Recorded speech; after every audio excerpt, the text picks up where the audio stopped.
Esse é um tempo muito especial em que nós vamos juntos estudar esse livro tão gostoso que impactou tanto a minha vida. Tenho certeza que se você já leu os 2 primeiros capítulos do livro Mentores, segundo o coração de Deus, a sua vida já foi impactada. Eu tenho certeza que quando um aluno está com o coração pronto, mentores começam a aparecer.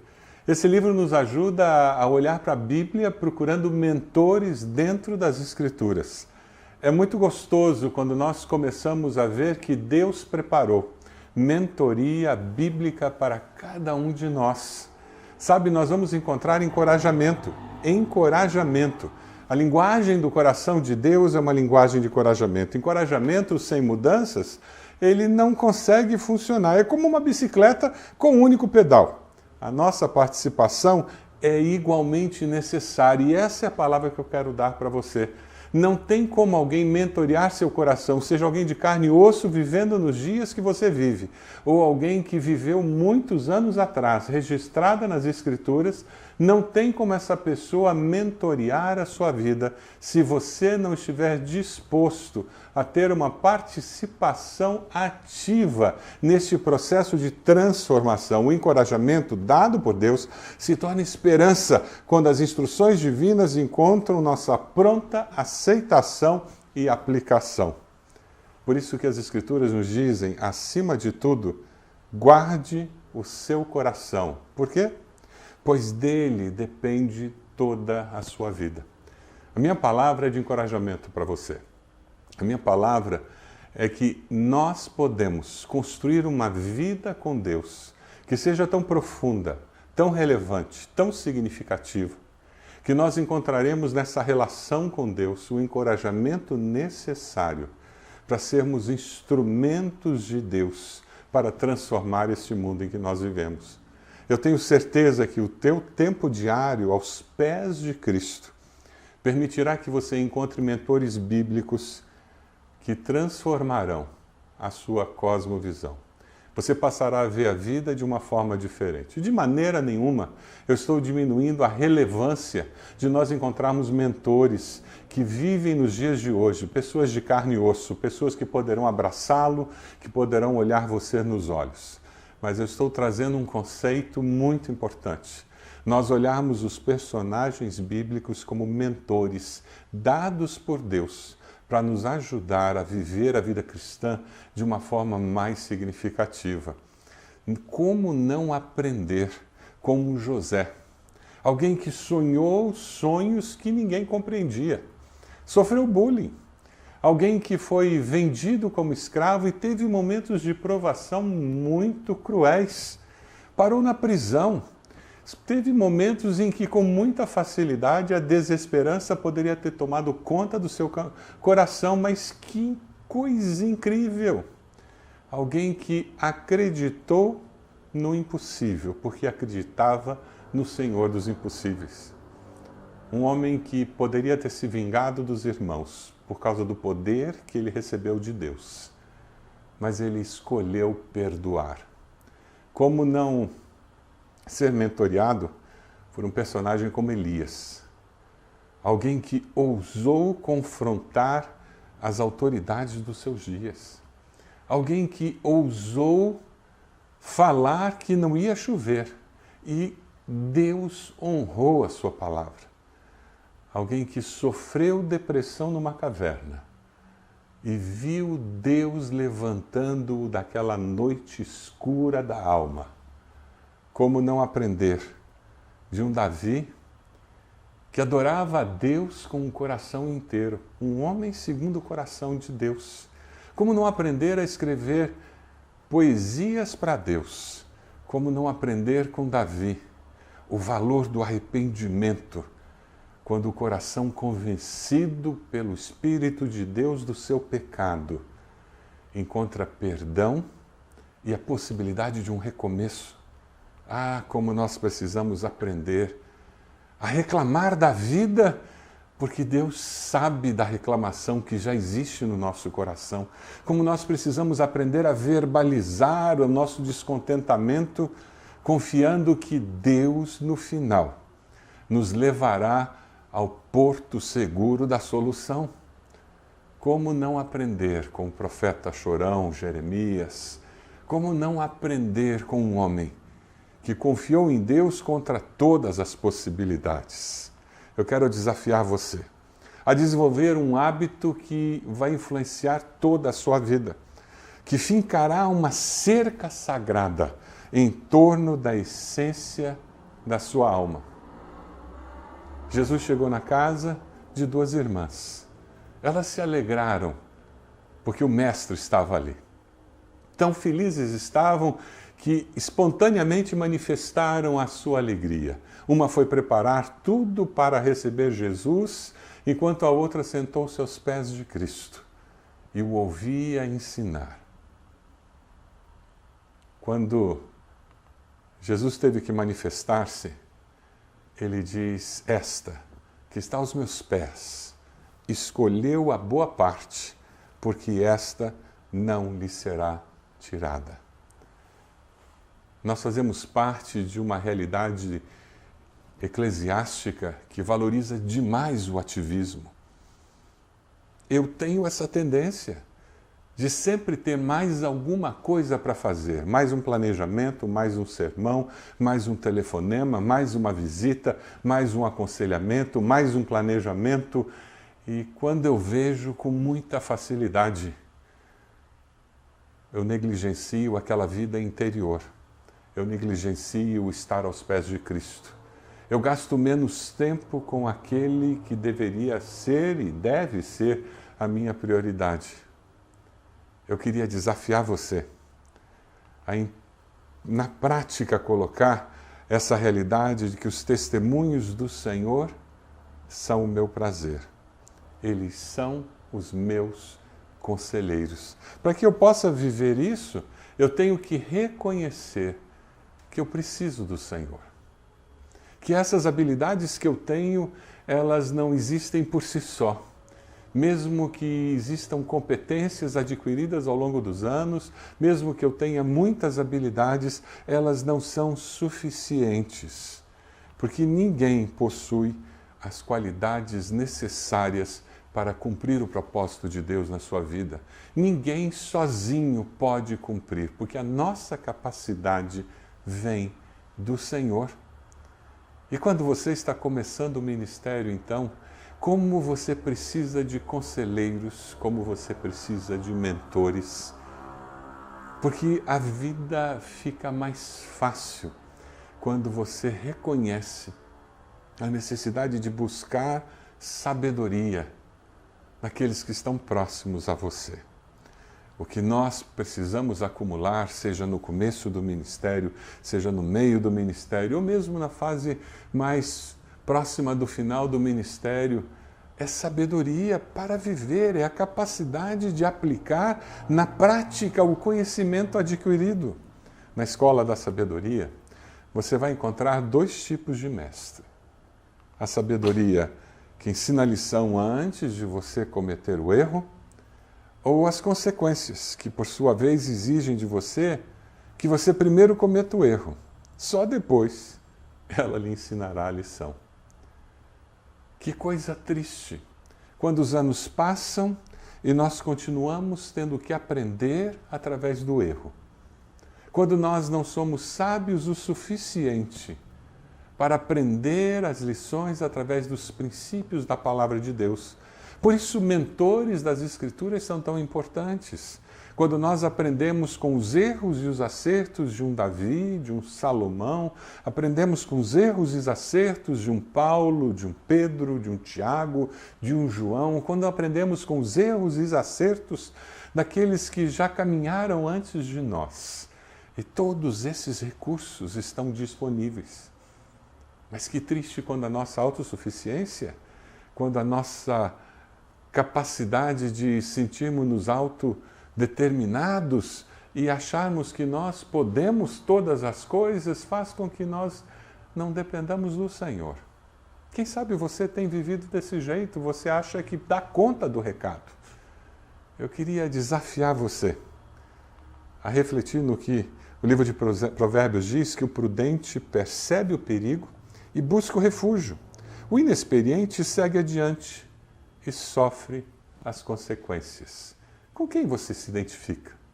Com o prudente ou com o inexperiente? Os testemunhos do Senhor são dignos de confiança e tornam sábios os inexperientes. Se você quer ser a pessoa ou o líder que precisa ser no século XXI, é imperativo que você aprenda a aprender com as experiências dos outros. Se você quer ser a pessoa ou o líder que precisa ser no século XXI, é imperativo que aprenda a aprender com as experiências dos outros. Dói menos, seja na vida conjugal, seja no ministério pastoral. Como nós precisamos desse tipo de situação? Estou atendendo alguém, me lembro de uma situação em que atendia um caso de abuso sexual e eu nunca tinha tido experiência com isso. E eu comecei a pensar sobre várias possibilidades de como lidaria com esse caso. Mas era a minha primeira experiência lidando com uma situação de abuso sexual. Graças a Deus, naquele momento, eu agi como alguém inexperiente e que buscava de Deus sabedoria para lidar com essa situação. Fui me aconselhar com um advogado da igreja e ele já me deu todo aquele pano de fundo legal, as implicações, o apoio, o que deveria ser feito. E fui me aconselhar com um pastor já experiente, alguém com muitos anos de ministério. Ah, como foi bom!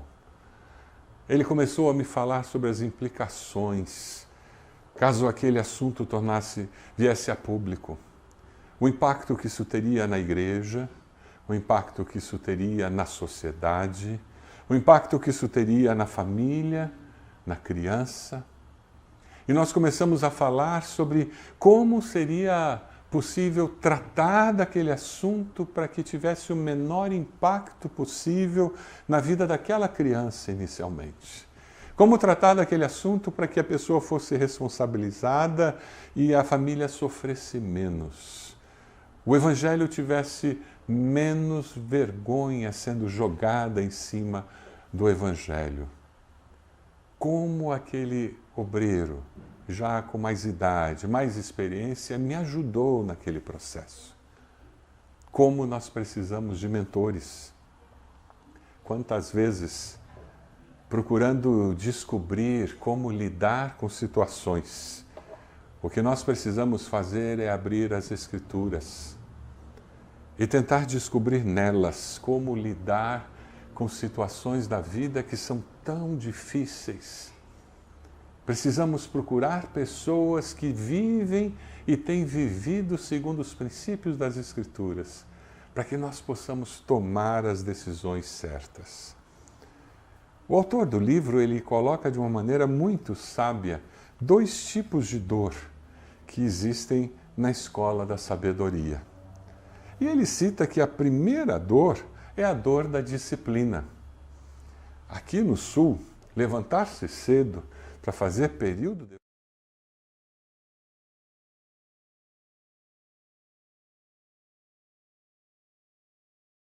As cobertas nos agarram, nos abraçam e dizem, não saia daqui não, está muito quente, muito gostoso. Mas quando existe a disciplina, quando existe o desejo de pagar o preço por um bem maior, nós fazemos aquilo. Quantas vezes aquela capacidade de viver a vida cristã com disciplina, e mesmo no meio de um período de crise, em que a leitura bíblica já não é tão mais prazerosa como fora no passado, mas eu continuo fazendo, porque eu sei que, embora não tenha prazer hoje, ela é importante para o meu crescimento e a minha saúde espiritual.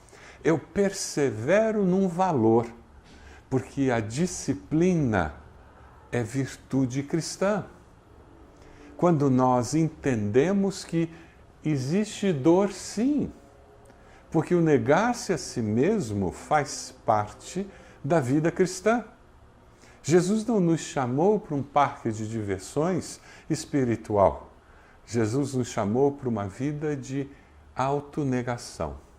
Jesus nos chamou para uma vida em que não mais eu vivo, mas Cristo vive em mim. E a vida que agora vivo, vivo pela fé no Filho de Deus. Jesus nos chama para uma vida de disciplina. E é só quando eu entendo isso, é que eu começo a desfrutar os benefícios de crescer de uma forma permanente, de me desenvolver na carreira cristã. Disciplina faz parte da vida cristã. Não existe discipulado cristão sem disciplina. Alguns de nós, culturalmente, têm muita facilidade com esse termo. Outros têm muita dificuldade.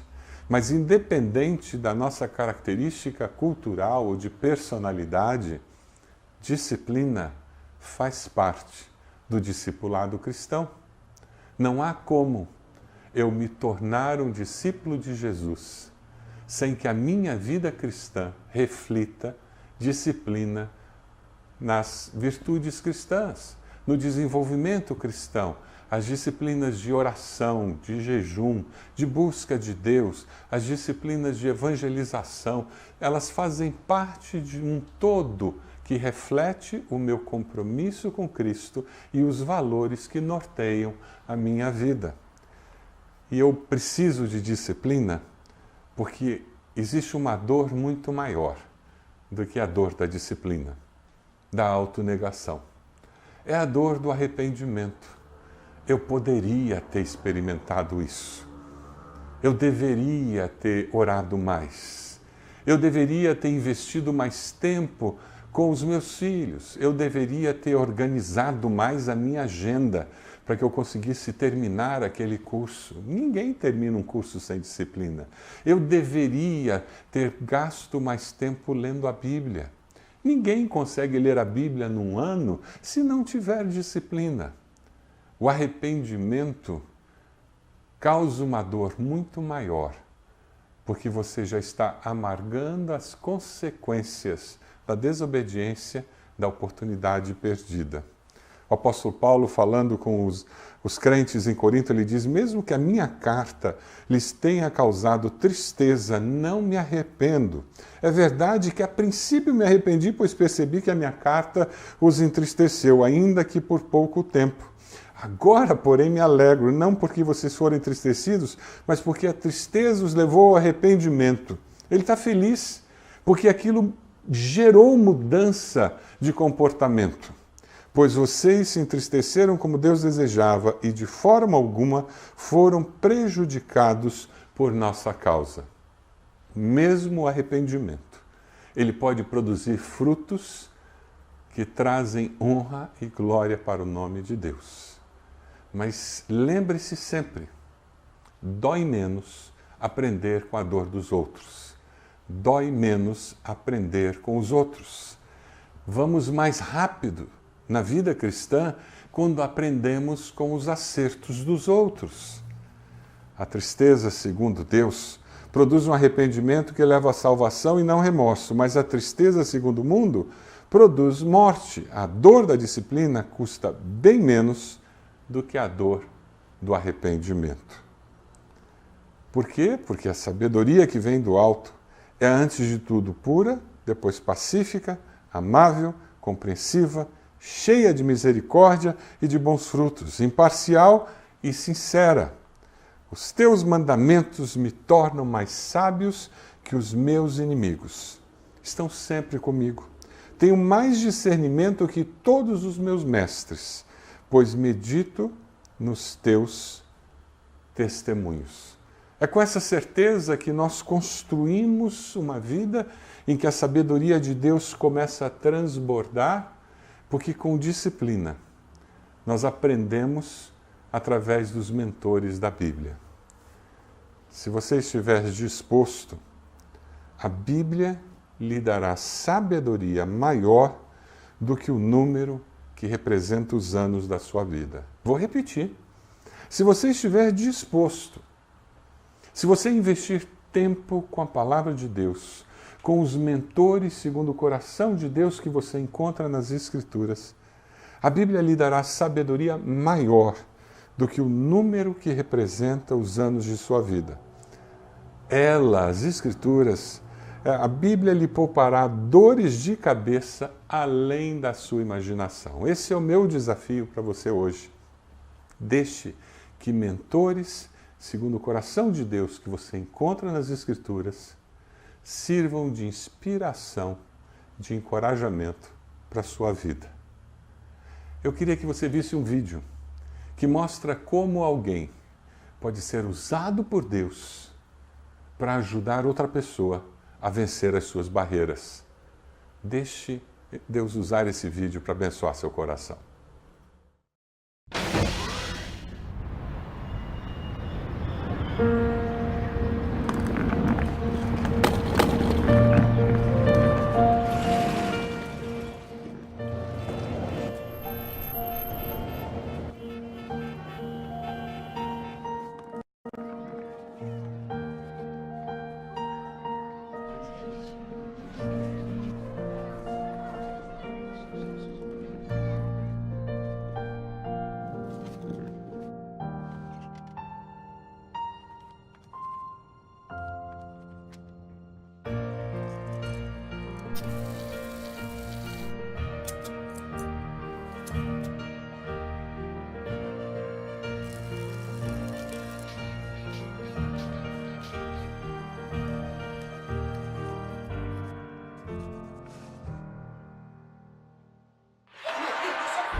Ser encorajado, encorajar alguém é precioso demais.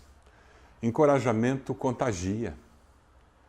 Quando você se deixa encorajar pelos mentores das Escrituras, esse encorajamento transbordará na vida de outras pessoas.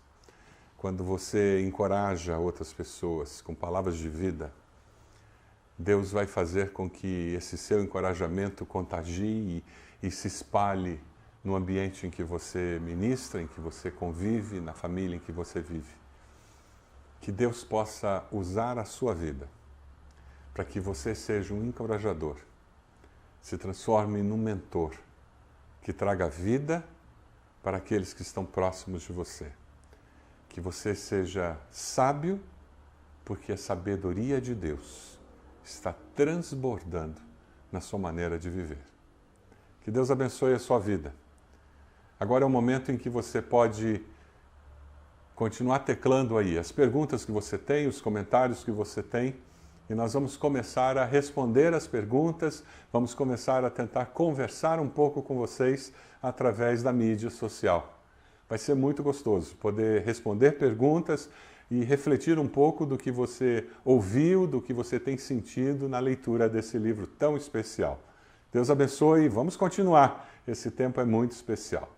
Existe uma família que você precisa conhecer, em que pessoas são o mais importante e, independente da sua história, você é bem-vindo. Uma família acolhedora que vive para promover a transformação integral do ser humano. Aqui você pode se sentir em casa, porque temos espaço para todas as gerações, desde o bebê que ainda está em formação até o idoso mais experiente. Abrimos as portas para projetos sociais e educacionais, esporte e cultura, para a promoção da cidadania e defesa de direitos. Nossa família está presente em toda Curitiba e região metropolitana, através de pequenos grupos, onde você pode experimentar amor e acolhimento, que começam ali e se estendem em uma rede contínua de cuidado. Somos missionários.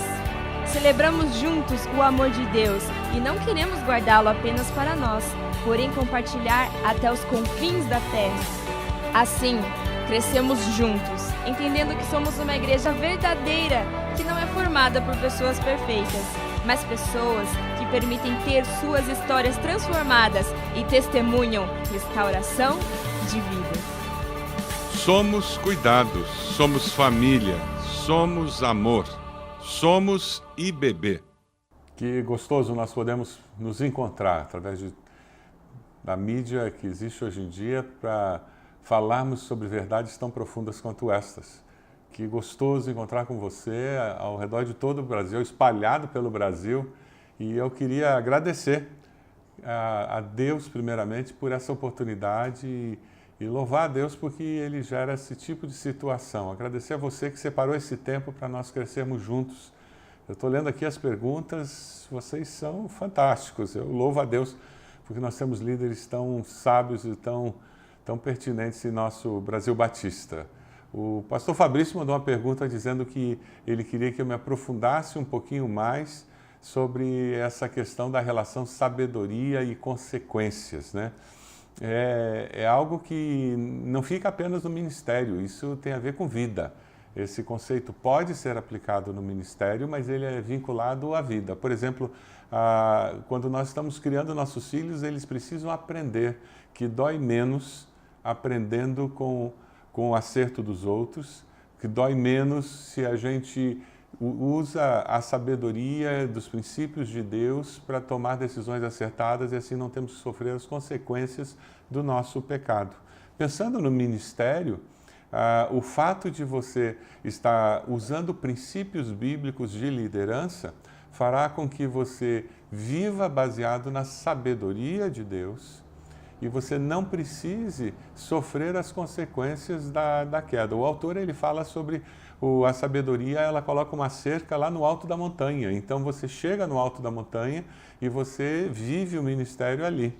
A consequência, você vive as consequências da internação porque você rolou montanha abaixo. E você se arrebentou lá embaixo e alguém veio acolhê-lo, veio ajudar você a se levantar e veio investir na sua vida, curar suas feridas para que você possa recomeçar. Então, quando nós pensamos em ministério, o construir a vida em cima de princípios de sabedoria que são eternos, que você encontra na palavra de Deus, torna o ministério muito mais leve. E essa é a palavra. Infelizmente, muitas das consequências que nós sofremos na nossa vida ministerial, se nós olharmos lá para trás, foram sementes que nós plantamos por falta de sabedoria eterna. E lermos esse livro juntos é nós trabalharmos para nós conseguirmos plantar essas sementes no nosso hoje, para que no futuro a gente colha bênçãos. É nós aprendermos a construir um jeito de vida nosso no ministério que abençoe não apenas a nós como ministros, mas nossas famílias, abençoe nossas igrejas. Eu queria continuar falando um pouquinho sobre outra pergunta. Marcos Petrucci, ele pergunta, considerando que o Wayne Cordeiro fala sobre cercas sagradas, como uma fonte que nos protege. Eu não consegui ver bem isso aqui. Deixa eu procurar aqui. Marcos Cordeiro, onde é que está aqui? Considerando que o Wayne Cordeiro fala sobre as cercas sagradas, como uma fonte que nos protege, como proteger a parte mais importante? Quais as considerações práticas que o senhor nos aconselha? É mais ou menos parecido com o que eu respondi para o pastor Fabrício, a questão de nós estarmos colocando essa cerca que são os mentores. Os mentores nos ensinam princípios de vida. Então, você coloca essa cerca ao redor da sua vida, do seu ministério, e ela vai proteger você das consequências dos seus erros, né? O Luiz Cláudio Peçanha colocou: aprenda a aprender com a experiência dos outros, e isso é muito importante. E surgiu um bate-papo aqui sobre essa questão do porquê que nós temos dificuldade de aprender com a experiência dos outros. E é verdade isso. E às vezes eu tenho dificuldade de aprender com a experiência dos outros. Mas eu acho que isso está vinculado ao nosso orgulho, à nossa autossuficiência como líderes. O líder, ele tem a tendência de achar que o jeito dele é o jeito certo. Ele tem a tendência de achar que ele vai mostrar como se faz as coisas. Isso não é necessariamente errado quando esse líder faz isso com a postura de dependência de Deus e de humildade, mas quando ele faz isso com uma postura arrogante, em que ele quer construir algo novo, ele quer empreender, ele quer transformar, não tem nada de errado, mas quando ele faz isso para se autoafirmar, ele faz isso desconsiderando as experiências anteriores, aí ele fica inventando a roda a vida inteira. E ele perde a oportunidade de ser abençoado pela experiência dos demais. Esse exercício de nós descobrirmos nas Escrituras mentores segundo o coração de Deus é um exercício muito importante porque nos ensina a aprender com a experiência dos outros. Então eu não leio mais a vida de Davi simplesmente para me inspirar e preparar um sermão. Eu leio a vida de Davi para aprender o que eu faço e o que eu não faço na criação dos meus filhos. Davi é um exemplo muito negativo de como um pai deve tratar a sua família, deve tratar a sua esposa. E isso pode nos alertar, isso pode ser uma cerca preciosíssima para que nós aprendamos a perdoar filhos, nós aprendamos a dar atenção para a esposa, a valorizar a esposa. É interessante porque você vai encontrar várias situações ali. Então, Davi se transforma em um mentor que nos ensina o que não fazer nessa área, mas em outras áreas, você vê um Davi que ouve a voz de Deus, se arrepende e esse arrependimento dele gera mudança de comportamento, gera restauração e isso é algo preciosíssimo para nós aprendermos com ele. Mais adiante eu tenho uma outra pergunta aqui. João Pinheiro dos Santos Júnior pergunta: é possível ser um mentor por excelência sem ter passado pela escola da dor? Alguém consegue viver a vida cristã, existir na face da terra sem passar na escola da dor? Talvez seja a pergunta mais adequada. Dor todos nós experimentamos, existem graus diferentes de dor, algumas pessoas sofrem mais do que as outras, mas mesmo aqueles que sofrem de uma forma incrível podem ter um coração endurecido que não aprendem, como aqueles que não sofrem tanto podem ter um coração ensinável que aprendem a ser simpáticos, a serem misericordiosos, a ter empatia para com a dor do próximo. Eu acho que não é o quanto eu sofro que faz com que eu consiga amar e cuidar das outras pessoas. Então, eu acho que o aprender com a escola da dor ou não é alguma coisa que nós temos que vincular isso ao nosso coração, não é necessariamente ao quanto você sofreu. Nós não precisamos correr atrás da dor para nos tornarmos melhores pastores. Mas se nós passamos pela dor, se Deus permite na sua soberania que nós soframos, certamente Deus deseja usar aquilo. Como você encontra Paulo em Coríntios dizendo que com a consolação com que nós somos consolados, Deus deseja consolar a outros. Então ele vai usar aquele momento de dor na nossa vida para que nós possamos abençoar outras pessoas com aquela experiência. Pastor Márcio André faz outra pergunta. Que dor existencial o levou a buscar mentores bíblicos? Que mentor o ajudou de forma específica? Eu tenho várias situações ao longo desses 35 anos de ministério, 36 anos de ministério, que marcaram muito a minha vida. Lendo a sua pergunta, eu me lembro de uma situação em que eu tinha na minha igreja alguém que era muito caro a mim, amigo mesmo. E para mim foi uma dor muito grande o dia que eu descobri que aquele amigo, que era membro da minha igreja, líder da minha igreja, ao passar por uma dificuldade muito grande, ele foi buscar ajuda de um pastor na cidade. E eu me senti traído. E eu fui conversar com aquela pessoa.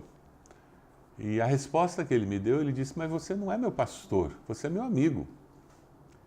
E na mente daquela pessoa, por eu ser amigo, eu não poderia ser pastor.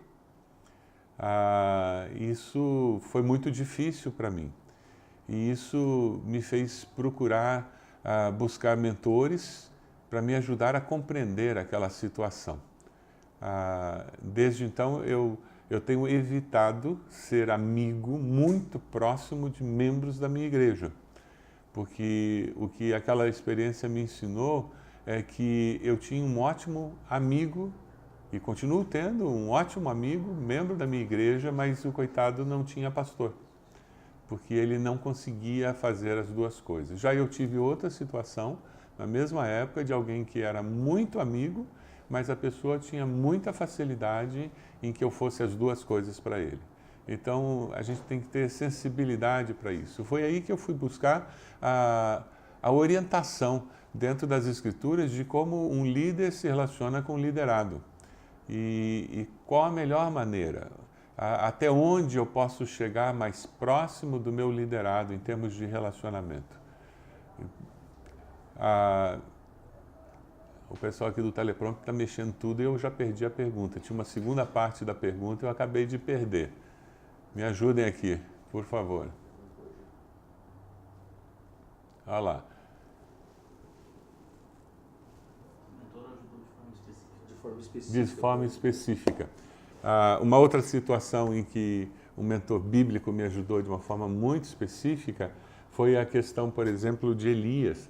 Eu tenho uma formação de engenharia mecânica, então a minha tendência eu não tenho uma mente mística, eu tenho muita dificuldade nessa área para dar passos de fé, para olhar além do concreto, por causa da formação, da estruturação da minha mente. E estudar a vida de Elias, e ele inclusive é o grande mentor que eu encontro nas Escrituras para mim. Elias me desafia, porque ele tem uma capacidade de enxergar o que ninguém vê, ele consegue esperar de Deus coisas que ninguém espera, e para mim ele sempre me desafia, ele me tira da minha zona de conforto. E eu, quando procuro mentores bíblicos, ou pelo menos experiências de algum mentor bíblico, eu procuro alguém que me desafie, que me tire da zona de conforto, que me faça crescer, para que eu me torne uma pessoa melhor, um líder melhor. Alex Uemura. Tudo bom, Alex? Se o senhor tivesse 30 anos de idade, o que diria a si mesmo hoje com sua idade e experiência atual?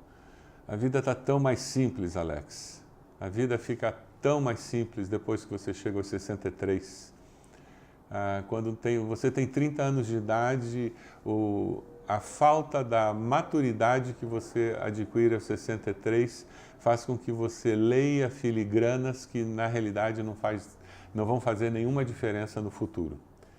A grande virtude que vem da experiência ao longo da vida é justamente você conseguir discernir aquilo que é muito importante e aquilo que não é necessariamente tão importante. Então, eu diria que, para você, fique tranquilo, priorize o que é prioritário dentro do teu entendimento hoje, com 30 anos. Busque fazer o teu ministério a partir de quem você é, e não das suas competências.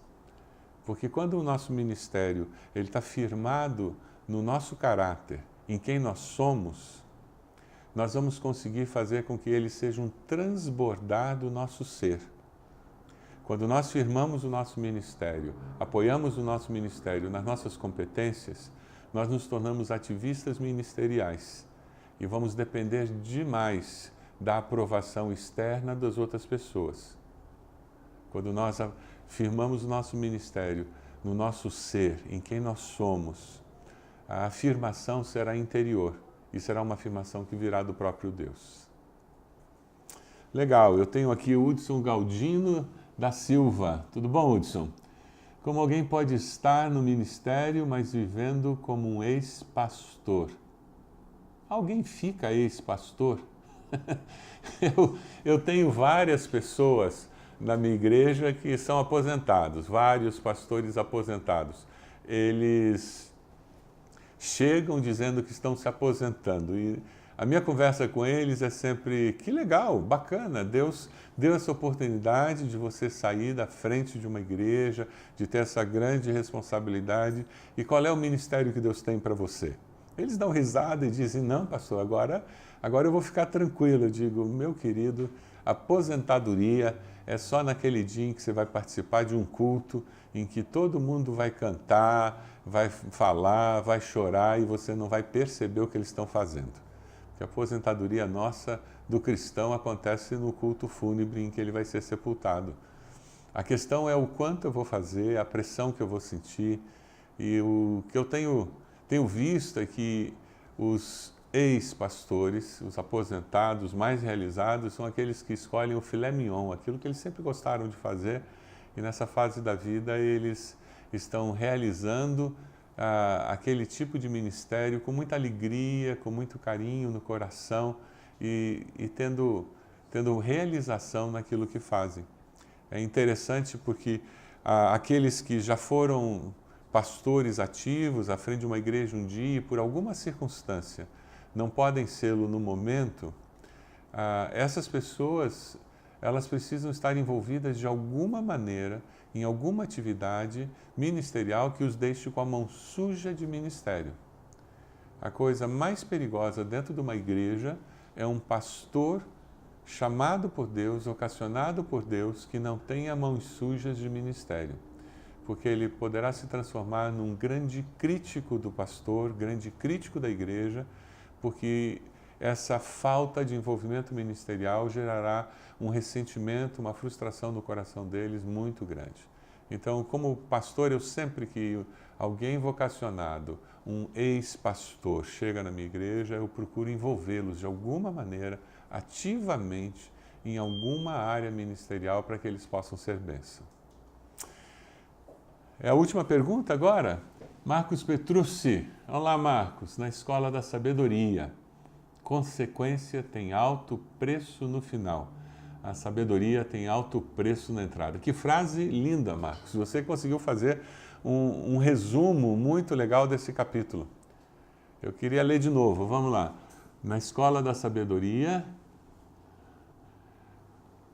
consequência tem alto preço no final. A sabedoria tem alto preço na entrada. E é bem isso mesmo. Para começar a vida, existe um preço muito alto se você deseja ser sábio. Você tem que ter disciplina buscando a Deus, você tem que conhecer os princípios da palavra para poder aplicá-los, você tem que buscar mentores, porque na multidão de conselheiros há sabedoria, mentores bíblicos, mentores de carne e osso, que olhem nos seus olhos. E isso dá trabalho. Isso vai fazer com que você gaste tempo. Você tem que tomar uma decisão, você está planejando alguma coisa. Não faça isso intempestivamente, não faça isso sem gastar 1 mês, 2 meses, 3 meses. Existem projetos em nossa igreja que nós levamos 1 ano elaborando.